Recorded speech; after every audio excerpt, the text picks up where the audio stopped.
What's up? Hey, can you hear me? Yeah. Good. My wife moved everything out of my office upstairs while I was in Dallas and gave me a new office, and somehow everything works. Amazing. I can't believe it. All right. So 505 Lab, posting there for social media real quick. Yep. It's like Halloween Kills. We're going to talk about it. We don't like it, but come listen to it.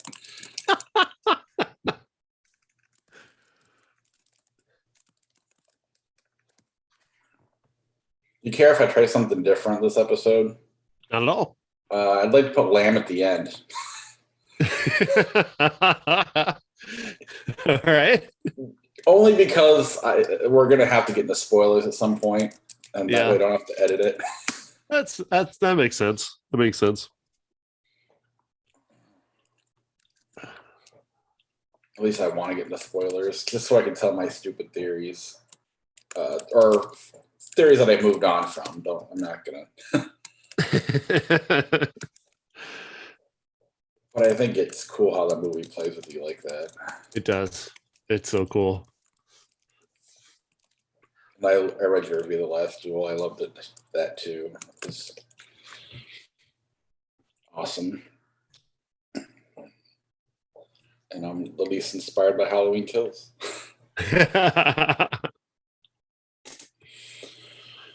Okay.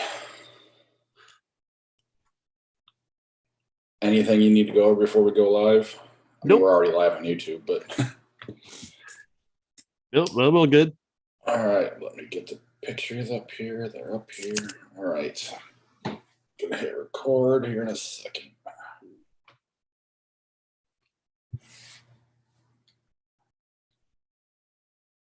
And go.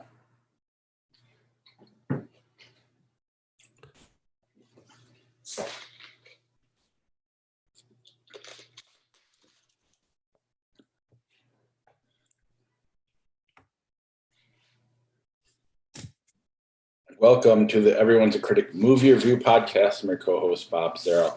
With me, as always, is professional film critic Sean Patrick. Visit us at ihatecritics.net, everyone'sacriticpodcast.com. Sorry. Facebook, Twitter, Instagram, our handle is CriticsPod. Listen to us on Apple Podcasts, Google Podcasts, Spotify, Stitcher, Alexa, all your podcatchers. Oh my God, this echo is driving me nuts. To get some sound. I switched studios again in my house. My wife did it for me when I wasn't home, and this room is not the most acoustically pleasing.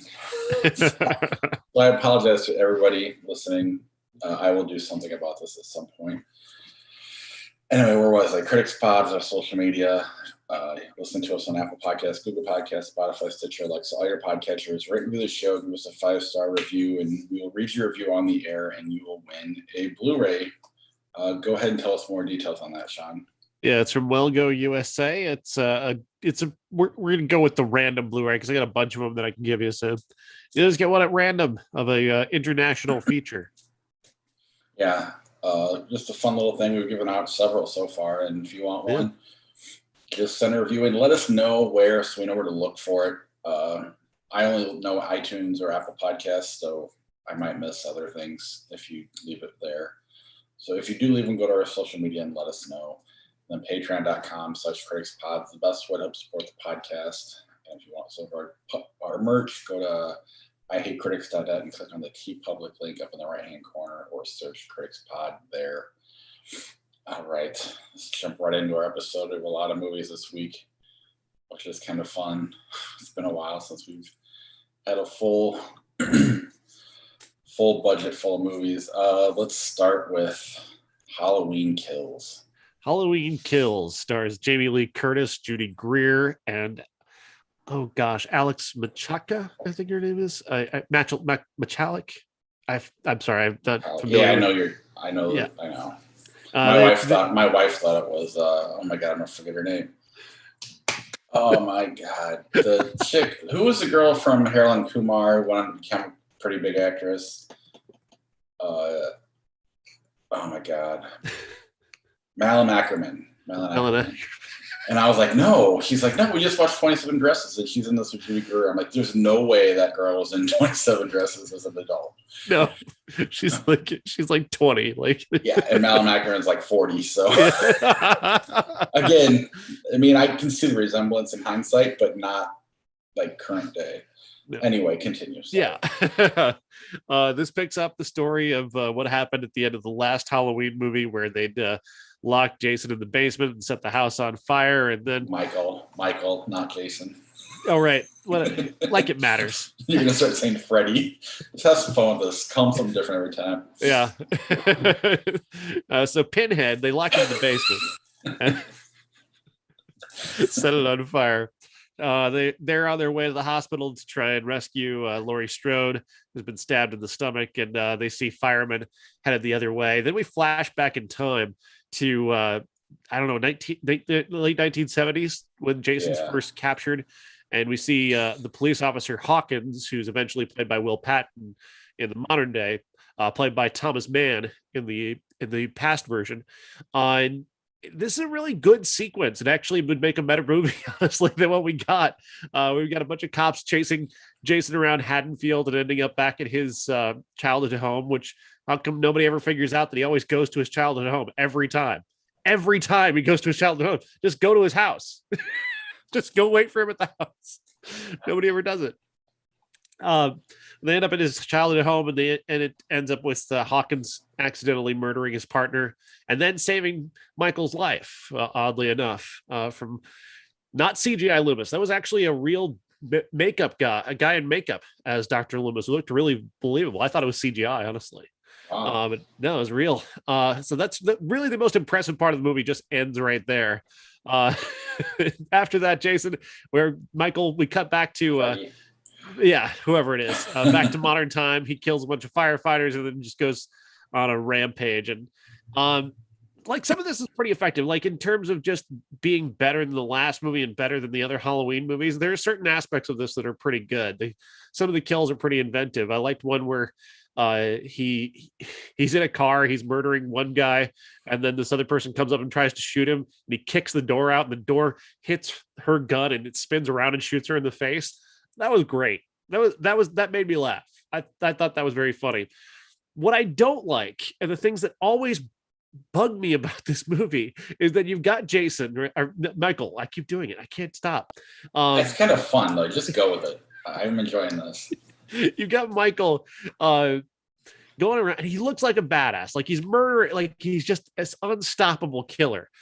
But for some reason, they can't stop turning him into this like wacky prankster, which is just, I've never understood why they got to do this to him. So he like murders a bunch of people, right? And then he has this effective scene where he's chasing Lindsay into the forest, and she hides, and she manages to hide from him, and then he walks away.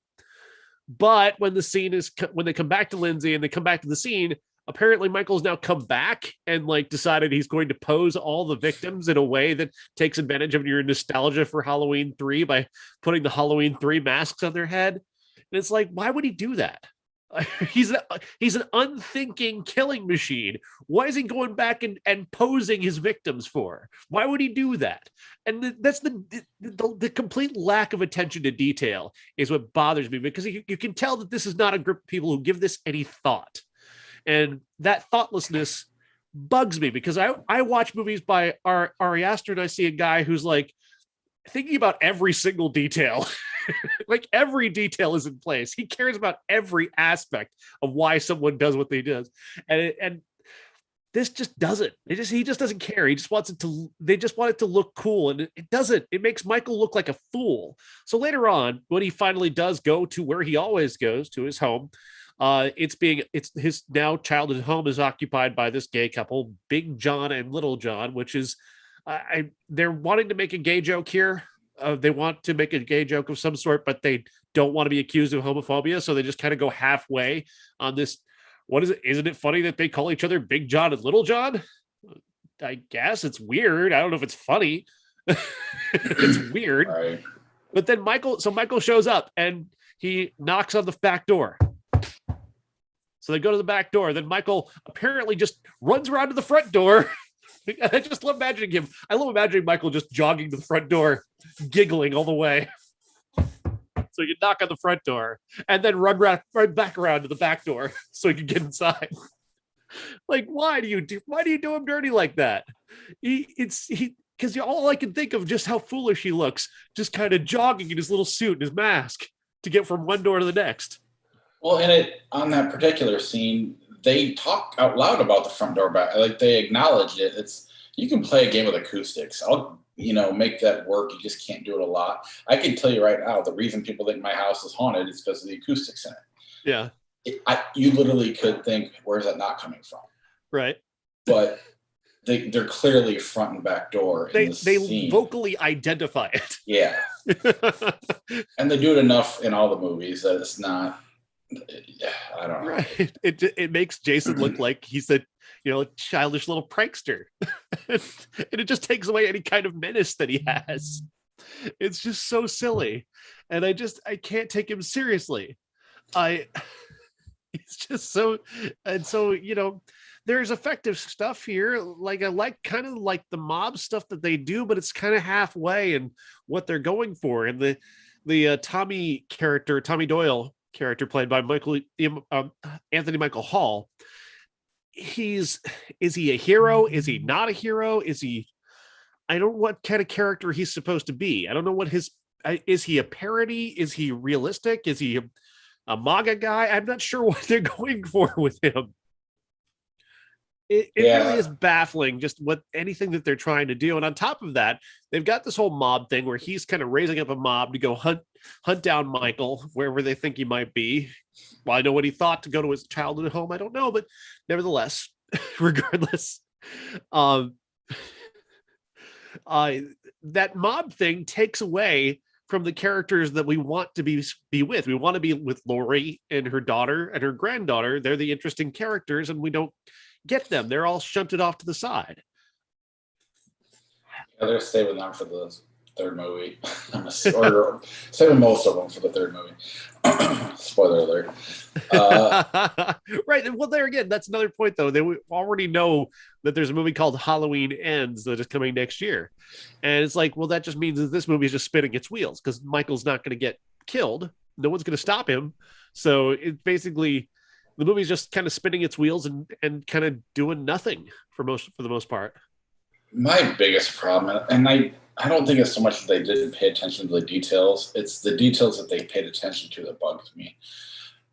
They threw within the Halloween world. They were aware there was another round of sequels that they want to not count for. So they're focusing on the homage to some of those. They're going out of their way to make it. They're not after Lori, and they're even like making dialogue about that. Base it in reality as much as you can. Don't worry about if you want to start fresh and get rid of all the other movies. Don't worry about them. And I just feel like they're focusing on not being those movies to a fault. Yeah. And it's actually hurting the storyline. On top of that, I mean, this is the first movie that full on, maybe not the first one, but it's not, I'll be honest, I'm not familiar with like the middle Halloween movies, so forgive me. But the ones that I have seen, he's just been a guy in a mask. Yeah. They go full blown supernatural on this thing. Because he would be dead. I mean, there's no. Right. You can do your best to try to talk your way around the other ones, and this one, no, they flat out said it's more than a human being, and I'm sure there'll be something to it. With every time he kills, he grows stronger. Yeah. So, and again, I think they wanted to say something. As far as I know, this was written and made. Actually, I know well before January 6th. The riots. I even think it was before George Floyd. Yeah. So. It's kind of a coincidence that those things happen afterwards, but again, they're not saying anything. It's effective moments, I guess. Right. But it's too rushed. There's no lead up to it, and it just gets out of control. And quite frankly, I was bored a lot of the time. I don't know. This is a mediocre Halloween movie, and that's not. And other than the very first one, none of them are really great. I like Rob Zombie's second one, but nobody saw that, or the director's cut version of it. Uh, But I've not liked any of them. I don't even honestly. I mean, the original doesn't really do that much for me. right, I know. I remember that episode. All I can think about is him in the bushes, just running between houses. But I appreciate the Boogie Monster version of it that they're going for, and the lack of a budget. And yeah, I'm bringing that to the movie, but it's there, and I do that a lot, and it makes it more. I don't know. I enjoy it, that part of it. I think he does Carpenter does a great job with suspense, even though there's definitely logic holes. He's better at it than certainly everybody else who's touched this franchise. Absolutely. There's no question. He's been better at it than anybody else. The other directors who've done this have not been very good. And that's not to say that I think that this is a bad director. I don't think he's a bad director. I think he's so caught up in He's too big of a fan. Yeah. There's a lot of homage, like I said, and a lot of callbacks and the Loomis thing. And like, honestly, if they'd have made that 1978 movie with him playing hide and go seek with the cops, like that's kind of an interesting idea, because I had somebody who was telling me that Michael's got the mind of a 6-year-old, and that's why he's that might explain why he's a prankster, I guess. But that doesn't. You never see him run. You never see him. Exactly. Leaving that to your imagination, how he's doing that just makes it seem kind of silly, because he has no personality. There's no personality that explains that. Like Freddy can be wacky because Freddy's established himself as wacky. Freddy can do big set pieces. If Freddy wants to pose his victims to show them off to people, you kind of expect it of Freddy. You don't expect it of Michael because he's got no personality. And I suppose, however this plays out, if you wanted to go supernatural with it, I don't really like that. I think it's scarier when he's just a guy, personally. But again, I don't know. I'm more interested in the Laurie Strode version of it. Part of why I like Rob Zombie's Halloween 2 was where he went with Laurie Strode, especially the director's cut. Was more to it. Here, she's in a hospital bed the whole time, and you lose any of that, and all the interesting characters are gone, and it didn't have to be Tommy Doyle, it could have been anybody.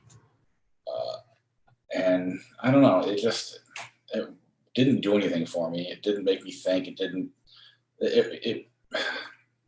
I hate to say it was trying to be Romero because they didn't know about the mob stuff that had gone on the last couple of years, but at the same time, there was stuff to arguing on social media and stuff that probably played a role. Mm-hmm. It was trying too hard. It wasn't natural.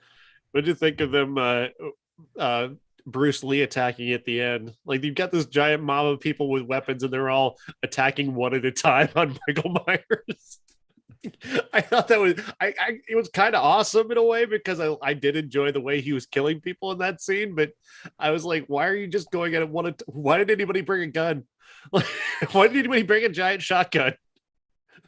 But it wouldn't have mattered because he just turned around. I mean, because he did get shot. I don't know if they had a giant shotgun, but I mean, he was definitely killed, and he just didn't like one of them stab him in the neck or like right through the neck. And he's kind of so it must be some kind of supernatural thing.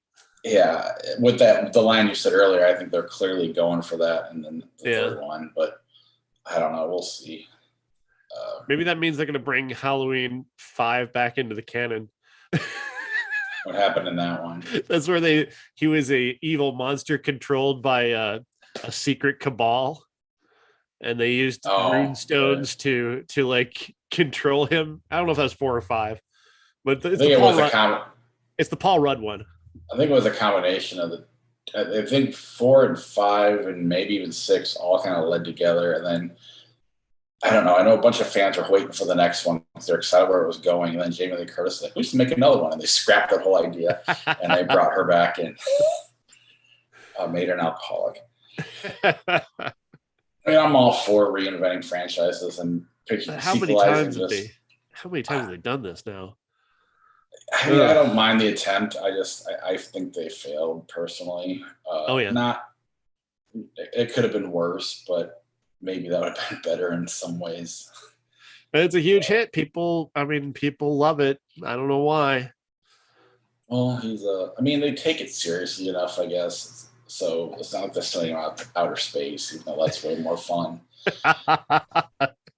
So I guess I can appreciate that, but they're just, I don't know. I appreciate their fandom, but that also is what I think holds the movie back for me. If I got anything out of this. All right, let's move on. Oh, go ahead. I still laugh at prankster Jason, prankster Michael.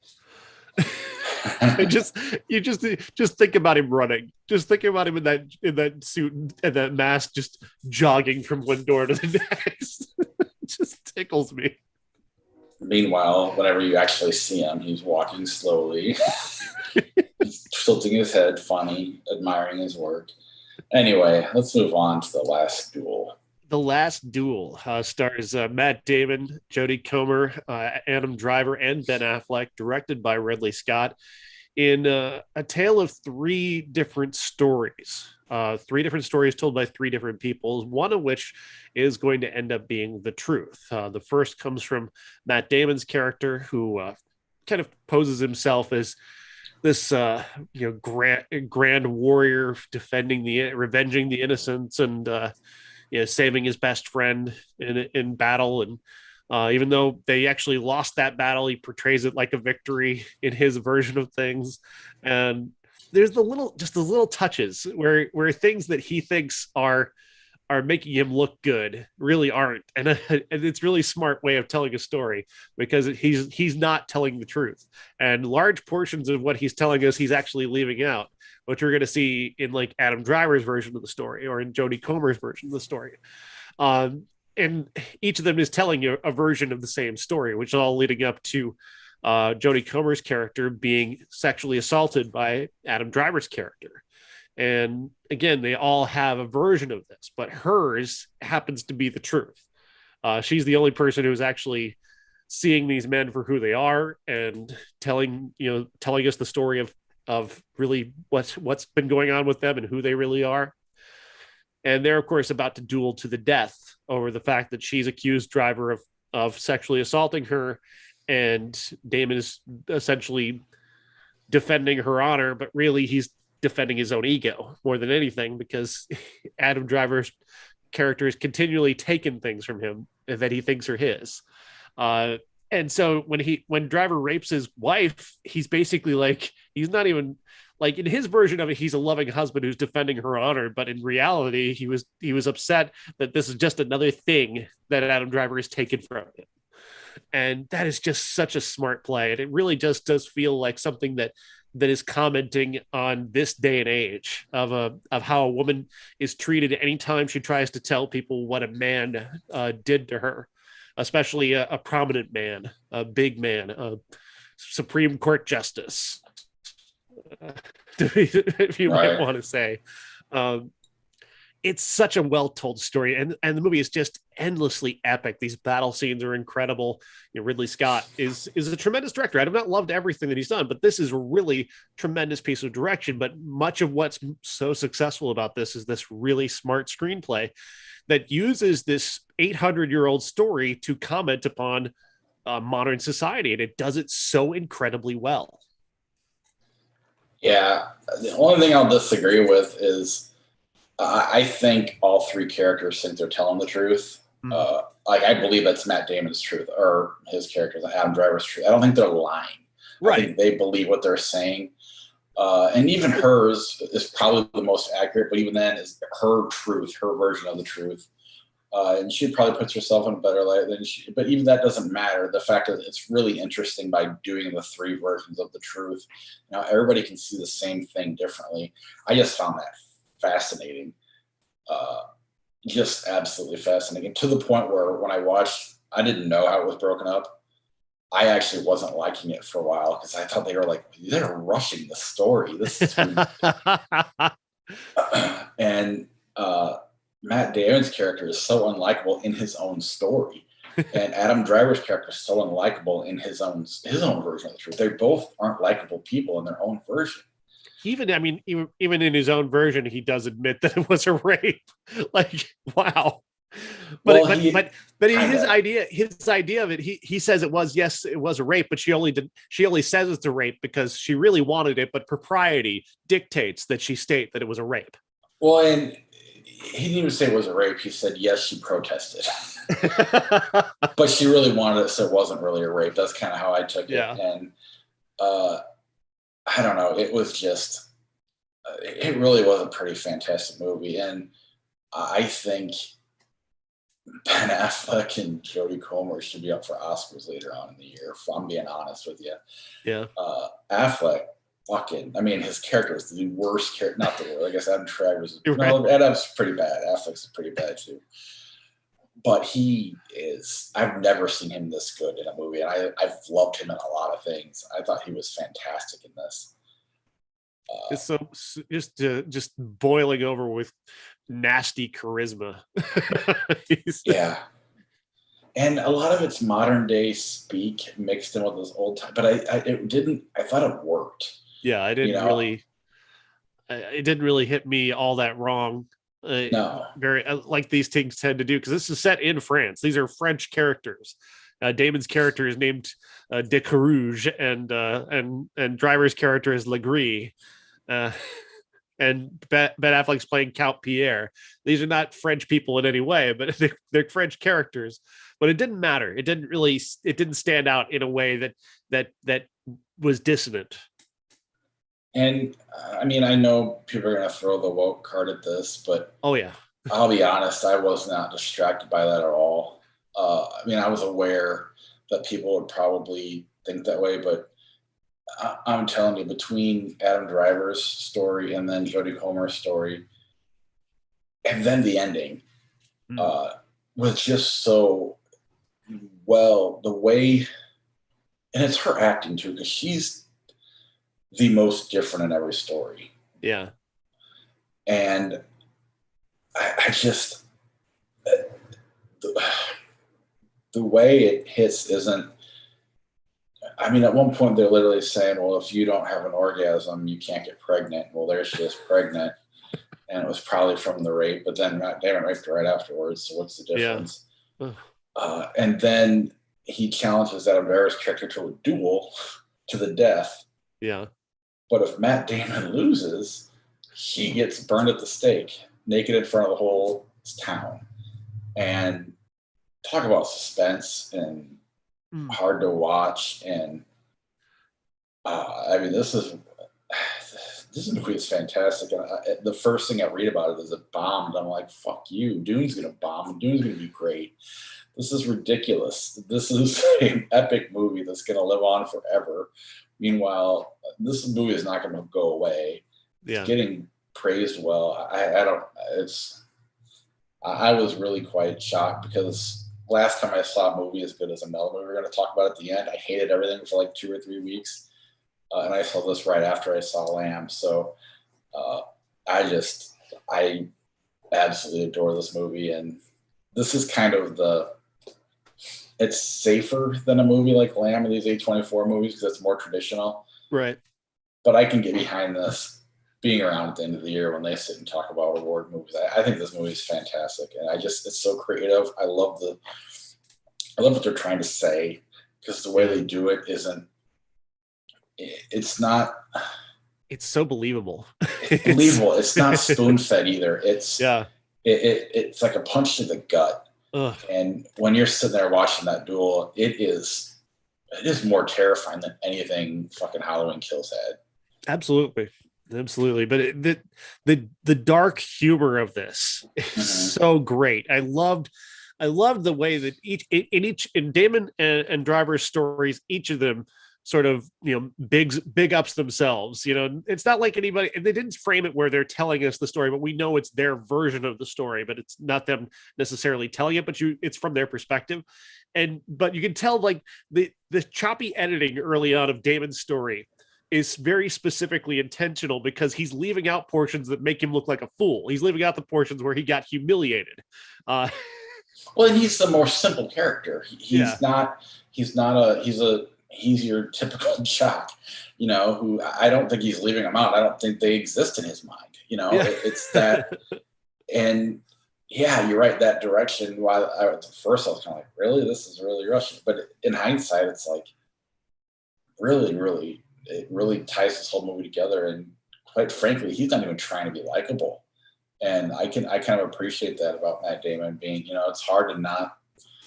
I don't know. There's no charm. There's no charisma. He's just this hulky little warrior, and I don't know. I really like this movie, and I can't wait to tell people about it. Back to the humor, the way that people talk to her, the way people treat her, like the way the doctor just asks her if she's having sex with her husband and if it's satisfying, and just like these are normal questions that people ask. This is not a normal question that you're asking a person. But then they do it in the trial. They're asking her, they're trying to get her to admit that she's had an affair, even though she said that she was raped. It's just, and the way they go about it, just trying to shame her constantly, but also like Damon treating her like she's property, not like a person.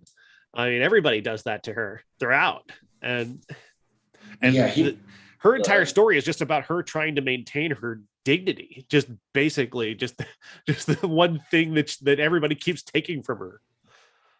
yeah, and that's really what all of them are going for. But it's so, when you look at it that way, it's like the Matt Damon. Because I'm not going to get the names right, so forgive me for saying Matt Damon, Adam Driver, and Joey Kilmer. But he challenges him to a duel to the death, not to avenge his wife, but to protect his dignity, to protect his name.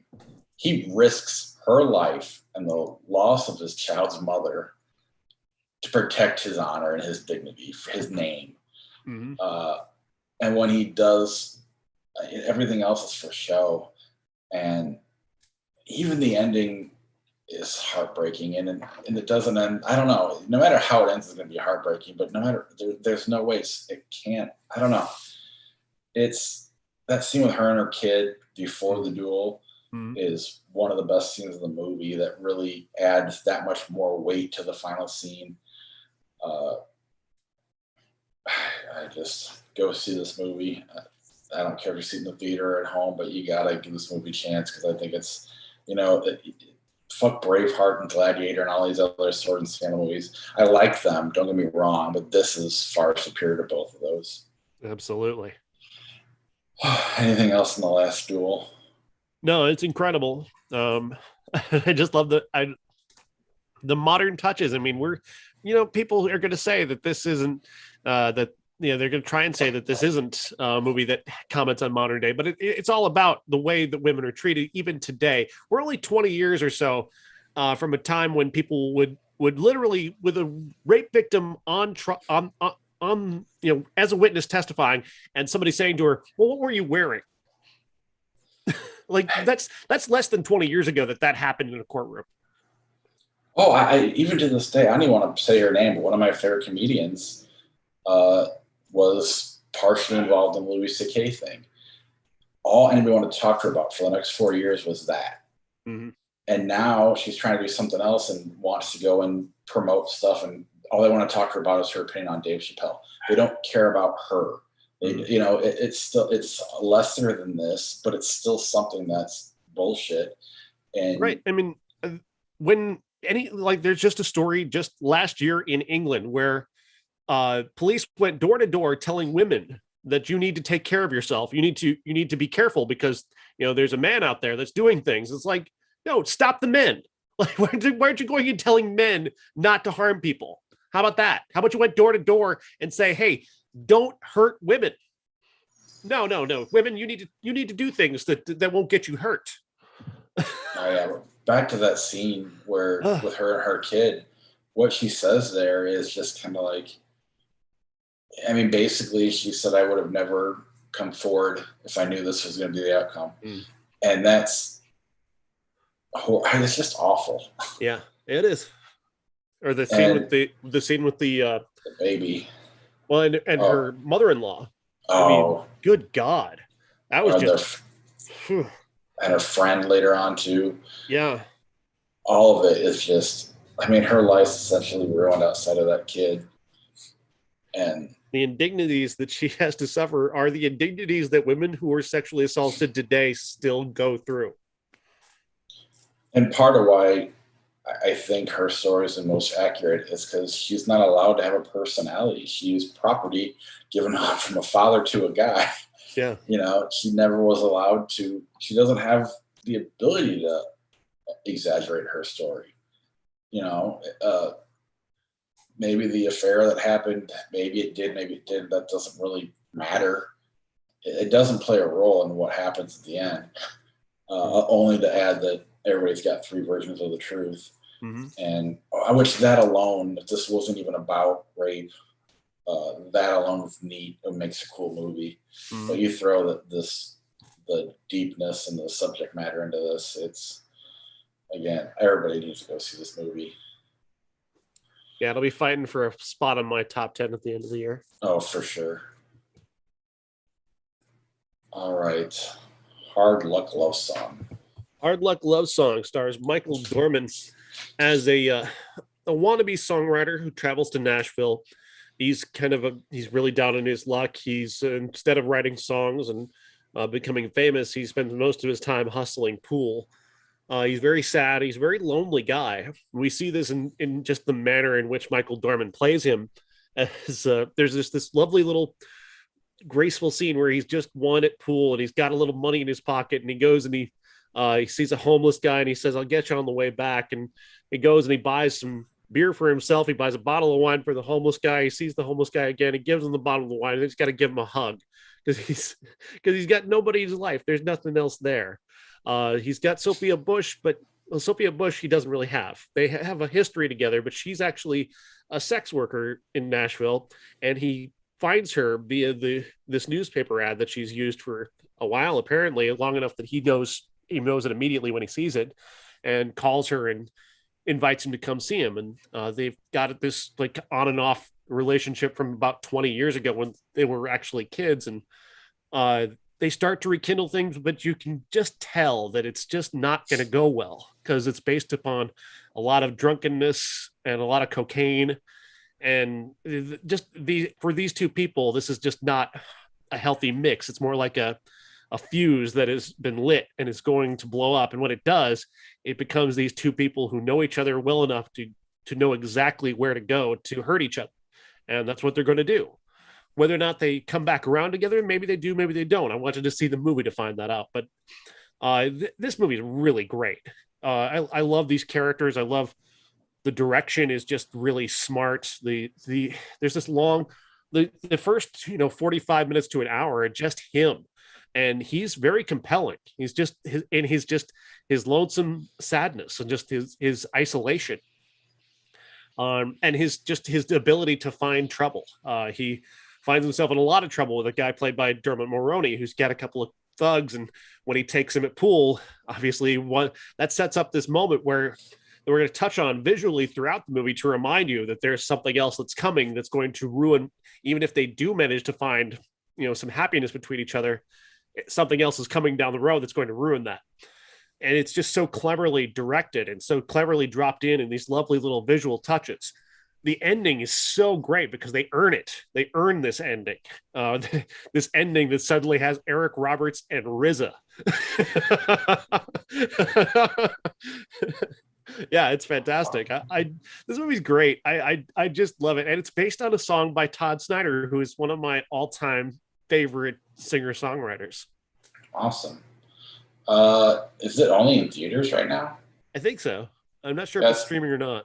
I couldn't find it on Saturday. I was on a plane. I was going to watch. I watched the next movie we're going to talk about, and I had time to watch another one because we got stuck in the airport for an extra 2 hours. So I wanted to see this one, but I couldn't find it available. It looked like it was only in theaters. So I think that's awesome that they got that, and that's just very cool. Sounds really good, and I look forward to seeing it when I can. The Velvet Underground. Yes, directed by Todd Haynes, who's a terrific feature director, directing his first documentary on the band The Velvet Underground, which was a New York band in the mid to late 1960s that was in the orbit of Andy Warhol, who made him his house band at his place called the Factory, which was his New York art installation slash disco slash nightclub.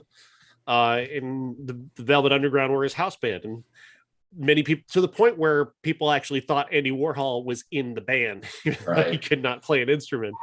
Lou Reed is the leader with John Cale, Sterling Morrison, and Mo Tucker, with also Nico added to the band by Andy Warhol because she was really pretty. She can sing too, and I like her stuff too. The way he tells the story is in this very unique visual where it's sometimes talking heads and footage from the past. A lot of it shot by Andy Warhol for his own stuff, for his own use in his art, and the combination's really compelling. And especially compelling is this rather incredible music. I don't love everything about the Velvet Underground. Some of that tonal stuff doesn't really do anything for me, but like Heroin and Pale Blue Eyes are two incredible songs, and he uses those as a way of just kind of, he layers those songs in underneath these various different talking heads. For years I had no idea who Mo Tucker was. I didn't know Mo Tucker is a woman, one of the first prominent female drummers in rock and roll, which is amazing. I just never, the name Mo Tucker doesn't scream this is a woman, and I never looked deeper into it. So that was kind of interesting. Yeah, I mean, I knew about the Velvet Underground. I knew about Lou Reed. I knew the songs you mentioned and a couple other songs, but not really a big fan. It was an interesting documentary. I like the artistic elements to it, like you were saying, the way they cut between takes and between the talking heads, just the neat artsy things they do made it more watchable for me. At the same time, I kind of came away with sometimes there's style over substance, and that's how I feel about the Velvet Underground, if I'm being honest, and Lou Reed in general. I don't know if you've ever heard the Lou Reed Metallica record. No. You thought Saint Anger was bad. They were just like, all right, what do we do? Like, just play. Like, okay. All right, we're done. They're like, really? Oh, okay. And then he just talks over the top of it, and it's just weird. But at the same time, I appreciate that people, I mean, they had a vision, I guess, but some of it just kind of seemed, at the same time, it's neat, the way the four of them, the way their visions intertwine, and 5 if you want to throw Nico in there, and even 6 if you want to throw Andy Warhol. Yeah. What it means to, as soon as you start taking pieces out, it starts to fall apart. And you can see what it becomes Lou Reed's band, and then it starts to sound like what Lou Reed comes into later on, and they all go off and do their own little thing. It's that part of it's neat. It didn't make me like them anymore. Yeah, but I thought it was fitting. I thought it was fitting for this band, and certainly fitting of the style of their music and the style of Andy Warhol. Really, absolutely, it definitely plays true to what that era of New York City was like, and that, not even that era, that area of that era. Definitely interesting, if nothing else. Bergman Island. Bergman Island stars Alice Cripps and Tim Roth, in the story of a pair of filmmakers who travel to Sweden to this island that was Ingmar Bergman's home, and they're going to be there for this Bergman festival. The husband, Tim Roth, is going to be speaking at the festival and showing one of his films, and being on a panel talking about Ingmar Bergman movies. And they're both going there though so they can finish writing their screenplays. And they each have their own little room where they're writing, and they can see each other across the way. And they talk to each other about what they're writing, or she talks to him about what she's writing. He doesn't do so much of that. But at a certain point, she's struggling with writing her story, and so they go on this long walk, and she starts to tell him the story, and he's listening, but he's also kind of distracted. But she's still telling the story, and suddenly her story comes to life as Mia Wasikowska is playing the main character in her story, who's a director who has gone to this same island to be at a wedding where her ex-lover is also going to be, and she's going to try and rekindle that relationship with him while she's there. And the way these two stories comment on each other is really brilliant. The way that Mia Hansen-Løve cuts between these two stories and the way they're told, and just the way she layers in these backstories is so beautiful. You think that Tim Roth's character is going to be some kind of villain or some kind of, he's going to be the myth of the great man who's going to have this big ego, and he's not. He's a pretty normal guy who loves his wife, but he's also kind of busy and kind of thoughtless here and there, but he's not a monster. And I finally, it just felt like watching a real person instead of that, that kind of classic made up character that we always get when people portray directors in movies. And she's just brilliant. Alice Cripps just captures this so beautifully. The way the way it just all comes together. The way that Mia Hansen-Løve frames it all together, just, weaving in this story that's being told, but then also turning it into a real aspect of the story that we're watching is just great. I adore this movie. That's awesome. And this is available for streaming, I think. I did find this one. I just didn't want to watch it on the plane, but it sounds good. Sorry. Introducing Selma Blair. Yeah, this is a documentary on Discovery Plus on the actress Selma Blair, who people remember from Cruel Intentions and Legally Blonde. She, in 2018, revealed that she had multiple sclerosis, and she decided to participate in this documentary to show shine a light on this disease and the way it can affect you and the way it affects real people. And so often, this is something that we all kind of want to turn away from because it is not easy to look at. We see her early on being interviewed, and when she shows this thing that happens to her, where if she picks something up with her left hand, the rest of her body collapses. You don't know why. It's something to do with the disease, but she just kind of falls over and almost falls asleep. It's inexplicable. And for a time when she was first diagnosed, she had these tremors that were so bad that they would exhaust her until she fell asleep, and she could sleep for 16 hours a day. And nobody knew what to do about it. They finally got her onto a series of medications that were kind of giving her some function back, and she was able to, be part of her son's life and such. But then she discovers that there's this new treatment, this stem cell treatment that some people say can restore complete, like almost regular life. Like, it's not a cure, but it restores so much of your mobility that it's a shock. It's shocking a lot of people. There's a lot of people who find this very controversial. It is incredibly dangerous. And she decides to go through with it, and we watch how that goes. And it is amazing. If you watch her on Instagram now, you're kind of blown away. Like, she has MS. Like, you're just kind of like, because apparently it did work for her in many ways, and it's working for people who have money, unfortunately. And that's kind of what she's pointing out here, is that this is a treatment that could be a game changer for hundreds of thousands of people, but it's also prohibitively expensive and not fully accepted by the entire medical establishment.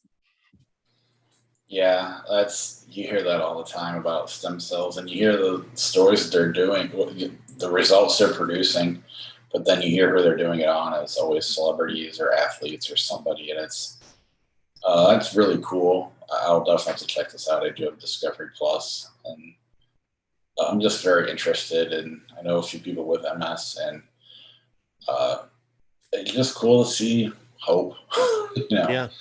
Hopefully that's something that becomes more available to people, especially if it's less dangerous. I don't know how much of it's political and how much of it's ethics and how much of it's safety of why certain medical professionals. I think a lot of it is religion, right? Unfortunately, and religion influencing science in some ways. Because of the nature of stem cells, even though that's not even the story of stem cells anymore, it would seem. Right. But no, it sounds like a very interesting documentary. I'll have to check that one out. All right. We do have another new movie, but we're going to save that, and we're going to jump to our undisputed classic, Saint Maud. Saint Maud stars Morfydd Clark as Maud, or is she Katie?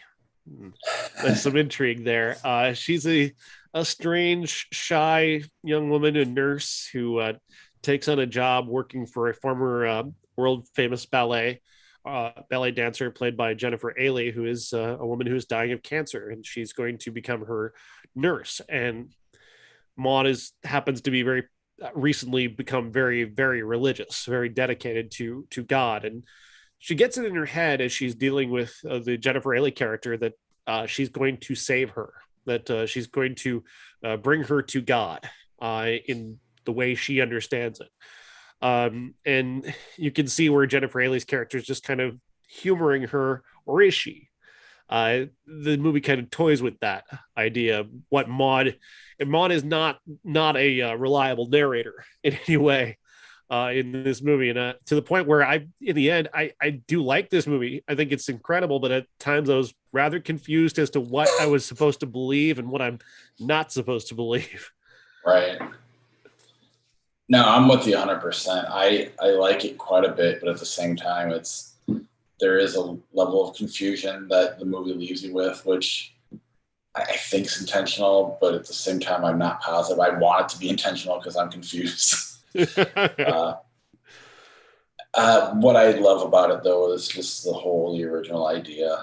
Yeah. Again, that's something that lacks more than not. And this is just something, it's an artist doing whatever they want to do and telling their version of the story, even if it's not perfect. It's wholly original, and I'm absolutely happy it exists. I do like it.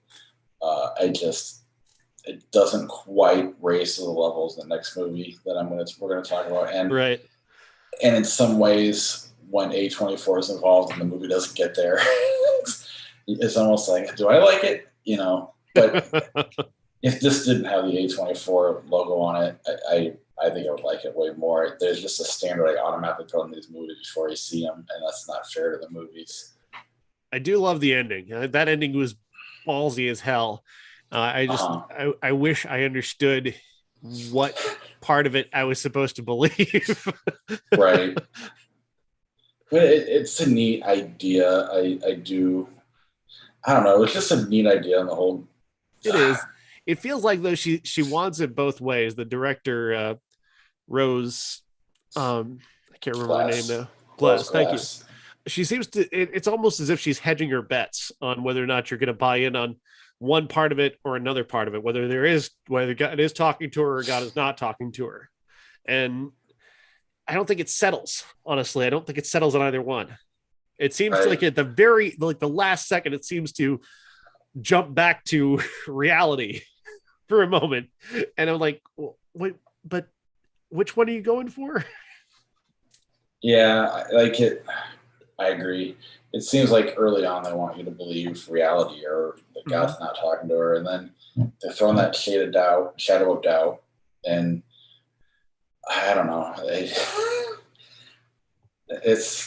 There's a scene late in the movie that they do with Jennifer Ailey's character that made me go the other way. Right. And I was so confused by that scene that I don't think the ending hit me as hard if it hadn't been for that scene. And I get it. I don't mind that necessarily. Like, I don't believe in ghosts at all. And like I've mentioned, my house is haunted. I'll be honest, because the acoustics are weird. I've been in the kitchen, and there's a dog in the kitchen, but it's just the way the sound is traveling. My dog could be in my bedroom, but it sounds like he's 2 feet away from me. And at 1 a.m, that's pretty scary, But I still don't believe there's a ghost dog walking around my kitchen, and I just don't. Yeah. But at the same time, this movie isn't that either, so I don't know why I told this story. But I mean, it's worth watching. I don't know. I think it's still many ways incredible. Like, I think Morfydd Clark's performance is incredible. Oh, absolutely. I think the direction is very smart, and it's well directed. There's no doubt about that. I think the ideas are there. I just don't think. I think that hedges too much on what you're supposed to buy and what you're not supposed to buy. Fair enough. That ending would have been more powerful for me if it were just all real. Right. I get you 100%. All right. Sorry, I rushed through the classics. I can't wait to get back to Lamb. This movie came out last week, select cities. Now it's wider this week. I don't know how wide, but wide enough for the Quad Cities. Yeah, it won't be very long. Yeah, Sean and I were the only two in the theater. It's so funny. I arrived at the theater and I don't have to pay for tickets. So I was just talking to the manager, like, I'm just going to go see Lamb. He's like, okay, yeah, just go on in. There's only one other person there. And it turned out to be Bob. The funny part was I knew it was you instantly, and you had a mask on that was like covering everything but your eyes. But I could still tell it was, and I haven't seen you like in person like once since the whole pandemic started. I was like, hey, that's Sean. And then you just burst out laughing. It was pretty awesome. So we'll do regular review like we normally do, and then we're gonna go straight into spoilers. So when we go to spoilers, we're just gonna go there. We'll give you a little notice, and then we'll throw a little flick chart on at the end. But once we get to the end of this, if you haven't seen it, you don't want to be spoiled, I recommend turning it off at that point. But go ahead and we'll start with the non-spoiler review. All right. Lamb stars Numi Rapace and Hilmer Sneer Gudnason as husband and wife who are farmers in Iceland. And they have sheep. Is it sheep? Yeah. And they have just the farm and do farmer stuff, and then their sheep give birth, and and then one time they pull out this baby, and well, it's different. It's very, very different. They take this particular sheep this lamb, they bring it inside, and they start treating it like a child, and you kind of from the trailer what's coming, but it's still it's kind of puzzling. If you didn't see the trailer, you'd definitely be like, what is going on here? Me, I'm just sitting there going, show me this horrific human lamb abomination now, please. They fuck with you for a little while. They don't show it to you. And then when they do, it is something. It's quite a creation. This is a lamb human hybrid, a little girl with a lamb head. And you're just kind of, it's just kind of something that's there. They raise it like their own child. They even named the child Atta, and that happens to be the name of their own child that had died before the story began, which is adds just another larger element to this element of sadness and grief and longing and desire, and just fucking beautiful in many ways. And then Hilmer's brother arrives, played by Bjorn Hilner Haraldsson. And he comes in and adds this whole new energy to the movie, because they are treating this child just like a child, like they treat it like just like their baby. And he walks in and he's the first one who kind of goes, "What the fuck is going on?" What I found fascinating about these two characters is that they just seem to accept this right away. They just went with it immediately, and no conversation. Like they have conversations with their eyes, basically, just kind of in looking at each other, and they just seem to know, yeah, we're gonna do this. Then the brother arrives like, what the fuck? And his what the fuck energy really carries the second act of the movie. But in the final act of the movie, he's actually gone, and there's this whole other thing that takes place that leads you to this ending that is just fucking great. It's a great ending. It's powerful, it's hypnotic, it's weird, it's exciting, and I love this movie. Absolutely. One, it's beautiful. Yeah, it's gorgeous. The stuff they do with the sheep early on, I don't know how much of it's puppetry and how much of it's real sheep. Like they're getting reactions out of these sheep.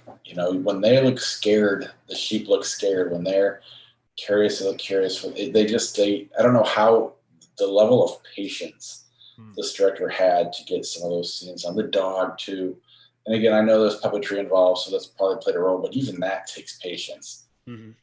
To get these shots and to make them work perfectly is that alone, if this movie sucked, you would have had that going for it. Then they spend like the whole first act having conversation that doesn't really mean anything. It gets your mind going. It makes you start thinking about things. They start talking about time travel at one point. You're like, what the fuck is this going to go? And they talk about they're looking for something. There's some loss. My head trying to piece where this movie was going to go was all over the place. And then as they introduce a new element, it adds even that. Now it makes the possibilities even more. Yeah. And none of it's cheating. None of it's cheap. It's all well earned.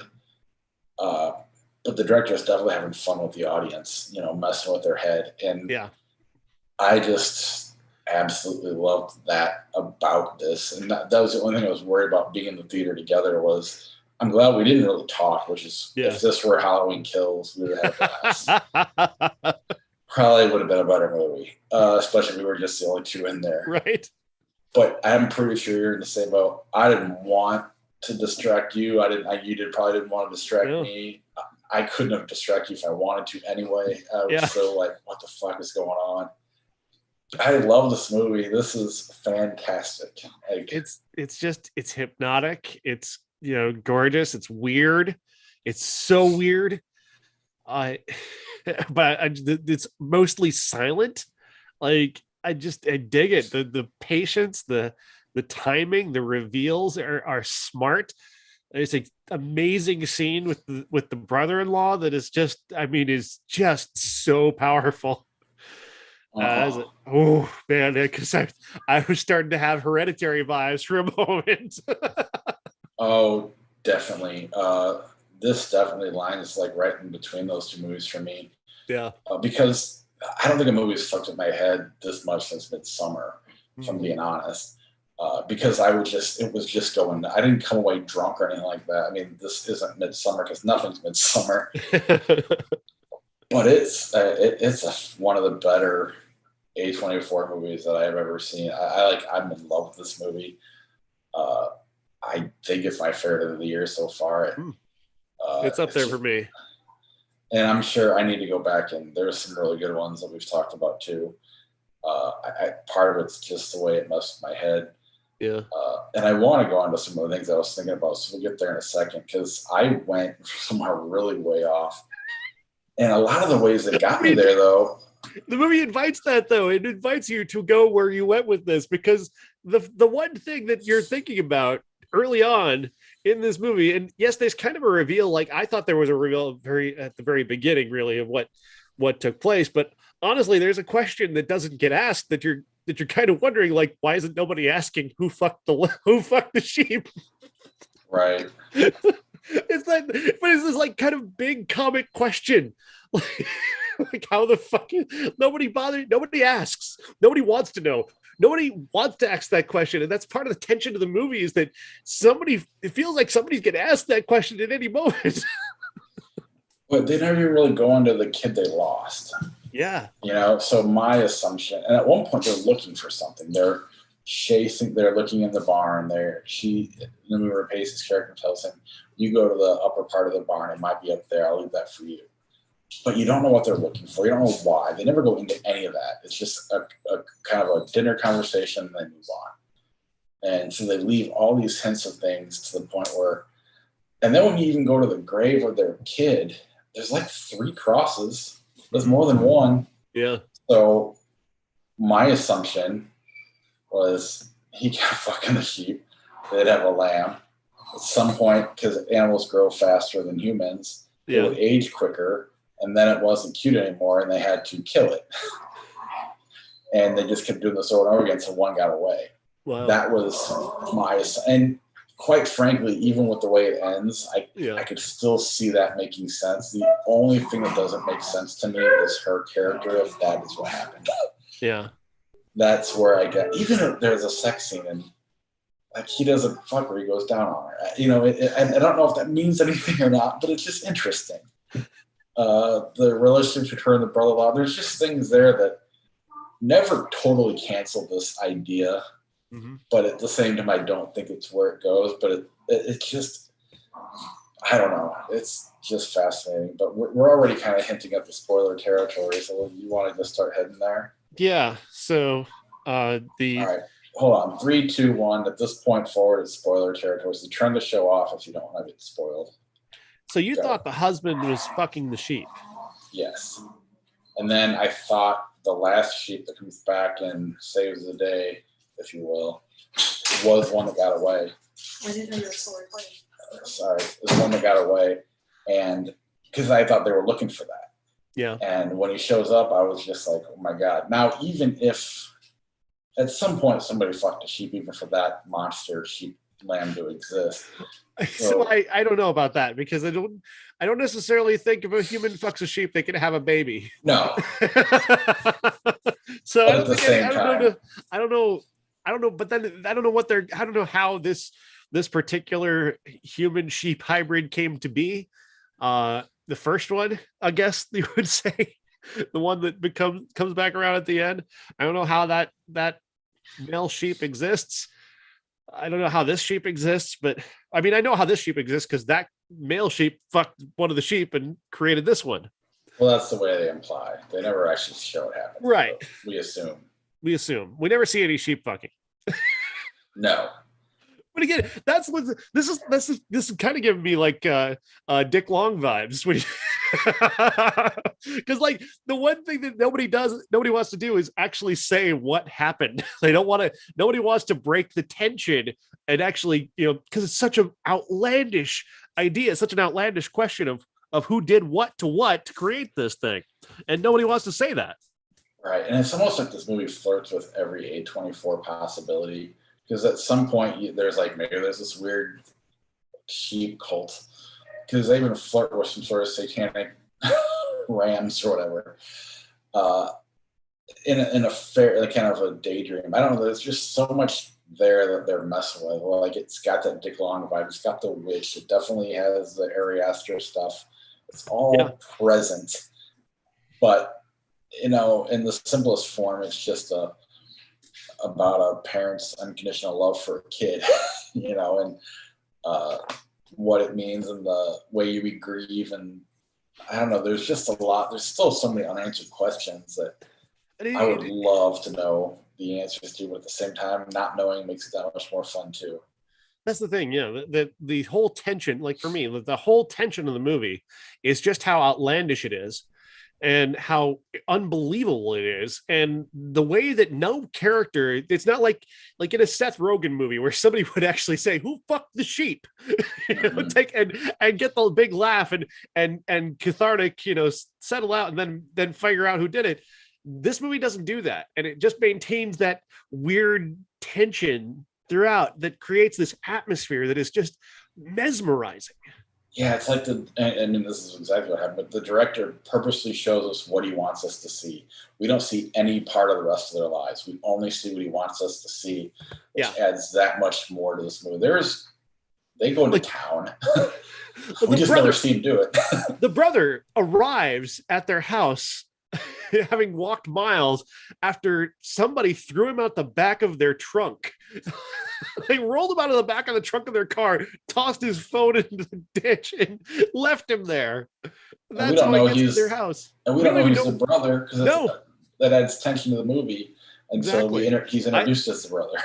And the way he arrives and what he does when he arrives is weird. I always thought it was giving me like Last House on the Left vibes. Again, the weird sort of homage. Yeah, at the same time, you go online and look, people hate this movie, especially not critics, not movie buffs, because they're wanting to see, because the critics are saying how you'll never believe where this goes, because you won't.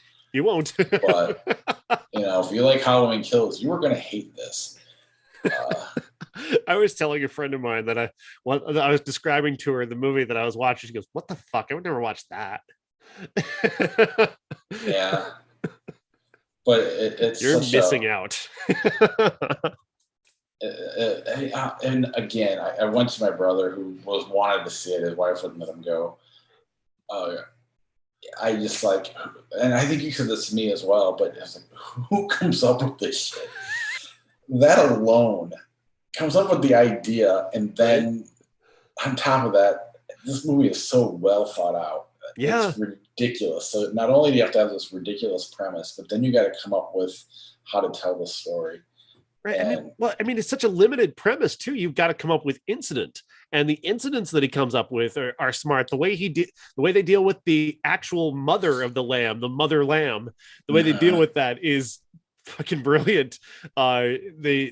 That tension of her just continuously arriving at the baby's window and calling out to it, and how Numi Rapace handles that is phenomenal. Just it's like it shouldn't be shocking, but it is.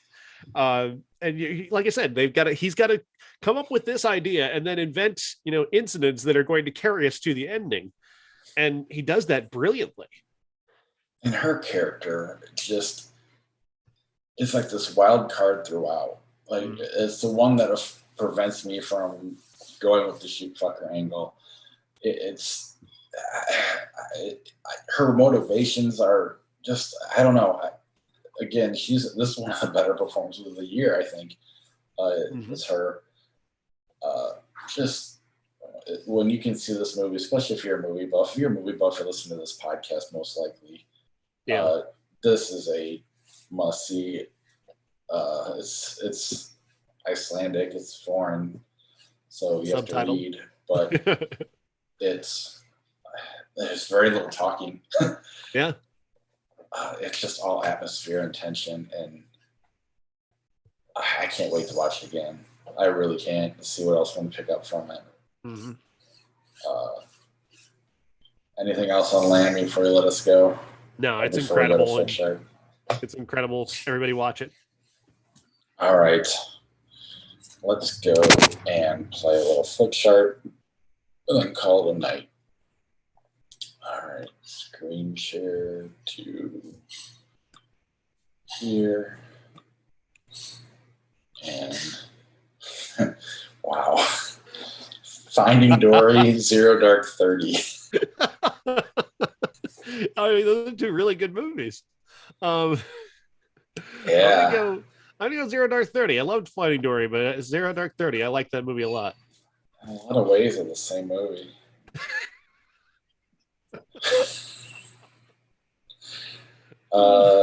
Do you know A Young at Heart? I do. That movie's incredible. It's about an old people choir. Mr. Deeds or Young at Heart? Young at Heart by a lot. Okay, Cool Hand Luke, Barton Fink. Barton Fink. This would have been harder for me a while ago. Yeah. Prior to having seen Barton Fink. I love Cool Hand Luke a ton, but not the movie as much as Paul Newman's performance, but Barton Fink is... Overall, as a movie, it's just better. Yeah. The Hobbit, The Desolation of Smaug, Planet of the Apes. Planet of the Apes. Yeah. Zodiac, The Fabulous Baker Boys. Zodiac. Yes. Wanderlust, Taken. Wanderlust. Oh, I thought we were going to split on that one. No. I don't actually like Taken anymore. Oh. Kind of over Taken now. Good. Drive, Crocodile Dundee. Drive. Yeah. Teenage Mutant 3. Teenage Mutant Ninja Turtles 3. Jingle Jangle at Christmas Journey. Never heard of it. Good. Ninja Turtles 3. She Is All That. Ninja Turtles 3. Discover the first one. Old Boy 2003 Twilight. This is awesome. Oh boy. Fuck you, Twilight. Memento, Panic Room. Memento. The one time I will take Christopher Nolan over David. Maybe that's the one movie that's going to beat those movies. I've never seen Test Pilot. Star Trek Insurrection, Roadhouse. Yes, the Princess My Diaries. regular Saturday night thing. Yeah. The Princess Diaries, Predator. It's Predator. Yeah, it was close. It was close, though. I will say it was close. Oh, I bet you if we were if we're Alien versus Predator, I'd be picking Princess Diaries all day. Right. The Manchurian Candidate, 10,000 BC. Manchurian Candidate, 10,000 BC is unwatchable. Yeah. Hard Candy Predator. Hard Candy. That's easy. Yeah. The Jewel of the Nile, West Side Story. West Side Story. Not looking forward to that anymore. West Side Story. Frankenstein, Goldeneye. Frankenstein. Absolutely. Bridge on the River Kwai, Eternal Sunshine of the Spotless Mind. Eternal Sunshine of the Spotless Mind. Absolutely. Sherlock Holmes, 2010. You don't mess with this up, man. Sherlock, yeah. Blade, The Secret of Kells. Blade. Okay. Grumpy Old Men, American Werewolf in London. Grumpy Old Men. I don't like American Werewolf in London. Yeah, I don't know what my opinion. I like to rewatch it. It's been forever. Grown Ups, Ninja Turtles 3. Ninja Turtles 3. Only because Grown Ups should have been better. I mean, I know as much as you hate Sandler, but there's no excuse for Grown Ups not at least being fun dumb. It's just not good at all. No. Save the Last Dance, Tuxedo. Save the Last Dance. Battle Royale, Hostage. Hostage is actually not a bad movie. I'm going Battle Royale, but Hostage is actually one of the last good Bruce Willis movies. Oh, nice. Ghost, Pulp Fiction. Pulp Fiction. I Am Sam, Identity. Fuck, I Am Sam so hard. Star Trek Beyond, The Princess and the Frog. I kind of like Star Trek. Oh, I didn't see it here, so I'm okay with you going. Yeah, it's not Next Generation, so it's probably pretty good. Yeah. Super 8, The American Werewolf in London. Super 8. I like Star Trek The Next Generation, just none of the movies. And all the movies are terrible. Yeah, Captain America, The First Avenger, Sex and the City. Oh, fuck Sex and the City. Fuck them so hard. Captain America. I hate the Sex and the City movies. Oh, just so bad. Monsters University, Outbreak. That's tough for me. I love both those movies. Which way you going? Outbreak. Outbreak. I mean, I like monsters, but Outbreak's kind of fun. Scream 3, Ju-On. Ju-On. Just the Scream 3 is the worst Scream movie. Well, Ju-On like shows you how to do the good, right? Knives Out for the Dark World. I like The Dark World, but it's Knives Out. Knives Out's fantastic. Ninja Turtles 3. Ninja Turtles 3 wins again. Have you seen it like that? Oh, I'm not. I guess I haven't seen. Oh, I haven't seen it. I've seen Tarzan the Ant-Man. I've not seen Last Man on Earth though. It looks good though. Alien versus Predator, Requiem, or American Hustle? Yeah, that looks pretty easy. Yeah, District 9, something's got to give.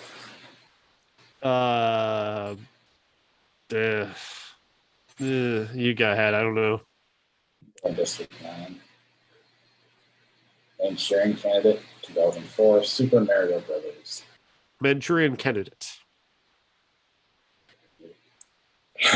Alien versus Predator versus The Hills Have Eyes remake, which I know they're both garbage. They're both utter fucking garbage. Alien versus Predator. Fuck it. I don't love Hills Have Eyes, but I hate them both equally, so I just picked one at random.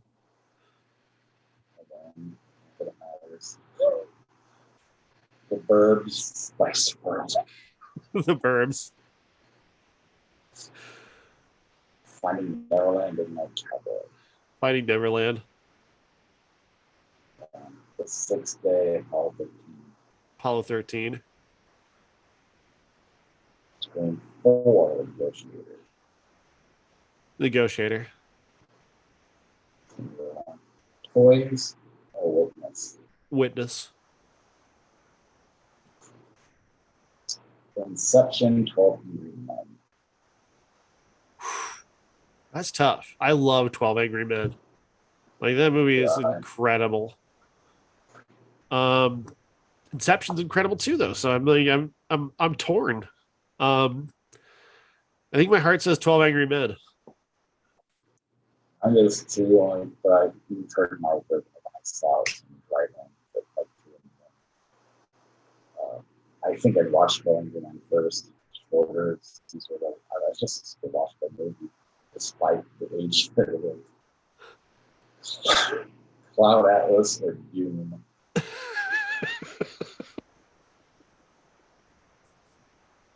That's just how we end it for Josh. Let's end it just to torture Josh to think what we might pick. Yeah. Never gonna know, Josh. You're never gonna know, Josh. All right. I will talk to you later. Cool. See ya.